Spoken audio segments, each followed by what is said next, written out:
Matt DeBerry, Georgia went from ninth to 30th in total defense a season ago. That follows a trend of Georgia really having a hard time slowing things down, hard time relatively speaking, still a top 30 defense. Are there younger players that can come in and help them immediately shore up and off a defensive line that has lost several players? Nazir Stackhouse, Ingram Dawkins. I mean, even on the perimeter, not on the line specifically, but your pass rushers are all gone too. Yeah, I think there's some second-year players that Kirby Smart's looking at and saying, hey, we're going to need you to step up here. You were a freshman last year. We didn't necessarily need you, but we're hoping in year two, y'all can step up and really help us out. I mean, they've got the veterans, Kristen Miller, Xavier McLeod, Jordan Hall, who they really need to be healthy and be that game-changing type of defensive lineman, Ryan, that every defense needs. But guys like Jordan Thomas, Nazir Johnson out of Dublin, Nnamdi Agboko is that defensive tackle who you want to take on double teams, like 340 pounds, right? That anchor in the middle. You still need those pieces on the interior. And there's 3 second-year players right there who I think could surprise some people if they continue their progression and their development under Trey Scott, who has a great resume, right? Not sure there's another defensive line coach in the country that's done what Trey Scott has done from a recruiting and development standpoint. And he's going to have another guy drafted in the first round in the draft. I'm not sure when this video is going, but Trey Scott knows what he's doing. And if he can get Jordan Thomas, a guy they really liked out of high school, Nazir Johnson, a 300-pound athlete who can do a standing backflip, right?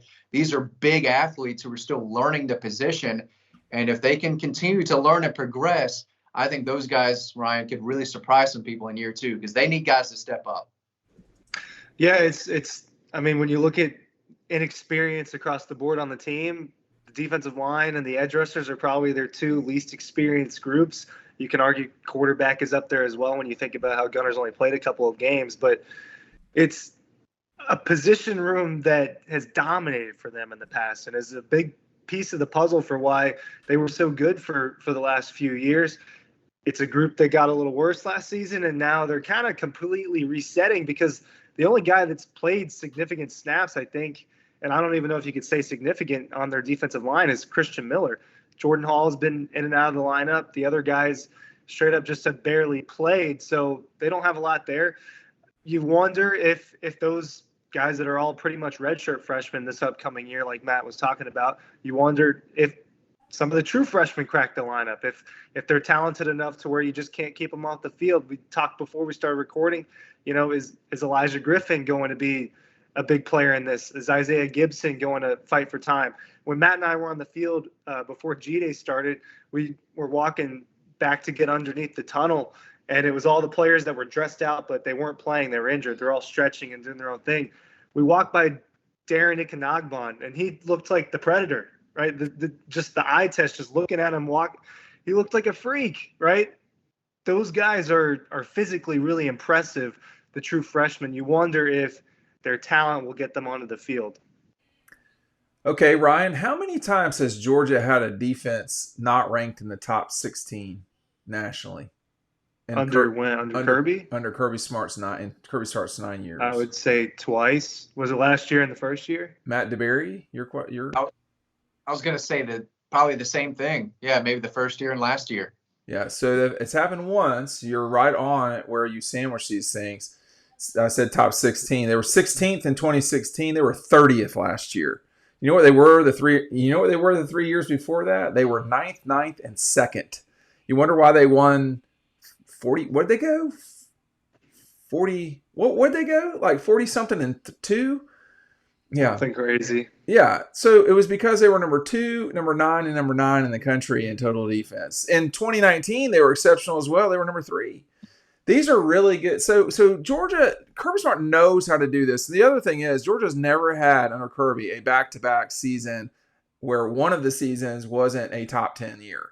So I would expect to some degree a recovery, Matt DeBerry. But 30th, I mean, I didn't think the defense was bad. I do think that there were bad games. The Mississippi State game was not ideal. Alabama, obviously. Ole Miss, sort of, but like Georgia Tech. And they just couldn't get off the field. So far too often in 2024, this team was lacking what they needed in the trenches. And that's something that Kirby talked about a lot this spring. But, dude, when you sit there and look, Matt, at number 30 in the country, there's a lot of not unbelievable teams that were ranked in front of them, nationally. Minnesota had a better defense than Georgia a season ago. Michigan had a better defense than Georgia a season ago.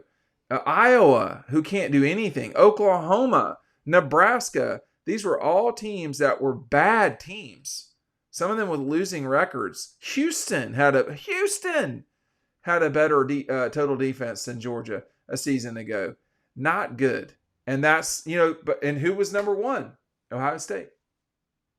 Yeah, I mean, Kirby says all the time, you're either elite or you're not. And Georgia was not elite, although they were elite at times.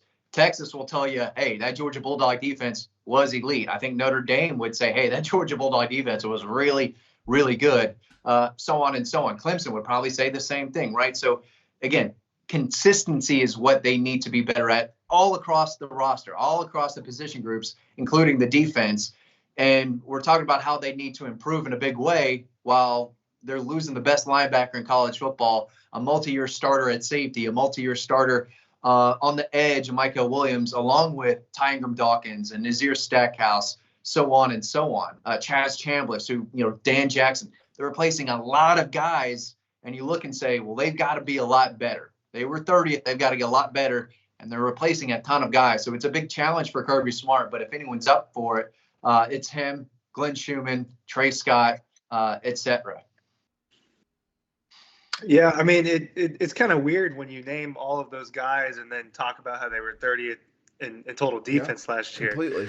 They underperformed to what they were in terms of talent, and that is kind of indicative of what the whole team did. I think that the offensive line, you look at it and just say, man, they just underperformed last year. But the defensive unit certainly did, and they have 2-3 guys that are going to go. There's probably 2 dudes that are going to be in the top 10 in the draft this week, and one that is probably a first rounder. And you wonder why couldn't they get it done? I don't really know what the answer to that is. You see the explosive offense Alabama had against them.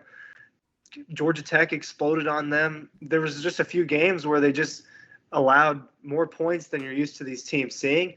And I don't really know what it is. Even Jalen Walker and Michael Williams, who were kind of considered game wreckers, only really wrecked a couple of games. So maybe there's a little bit of a I don't know, a lack of having the perception right. I'm losing the word for what I'm looking for there, but they're really, really good players, but they just didn't play well on a week in, week out basis, or they didn't dominate on a week in, week out basis. It could be worse this year, right? Just because we don't know if there's good. It could be better because there's. It can always get worse. It can always get worse, but it can definitely get better from 30th in total defense. But it might take time. It might be one of those things that takes time. In 2023, it took a few weeks for Carson Beck to get comfortable. Last year it took them, I don't know, how long did it take? They were good in week 1, and then things kind of spiraled from there.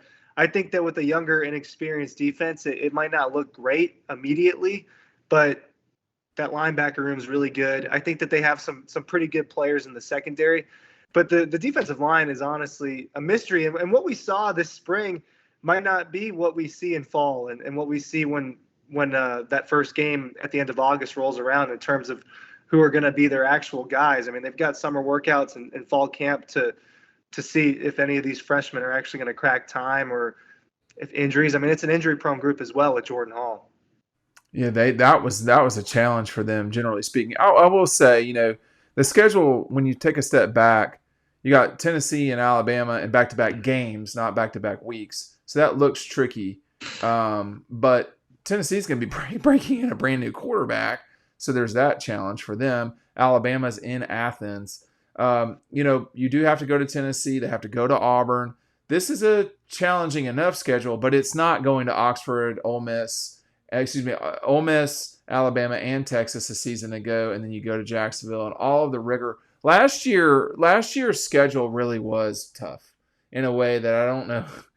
If you weren't an Iron Dog, which is a person that goes to every single game, I don't know if you could appreciate the travel was sincerely crazy for a lot of people that went to the Austin game. Did not go to Mississippi State and Athens, or were not in Jacksonville, or then they didn't go to Oxford. So it was a lot, and it was a back to back to back to back to back. I mean, you got to remember, in 24 they played Florida, and then 7 days later they were in Oxford. They did not play a game in Athens for more than a month, and I do think that was challenging. I don't know if Matt's got something to say. He can blink twice if he does. But this this Georgia defense is that does travel, and that's got to be better. They played okay last year.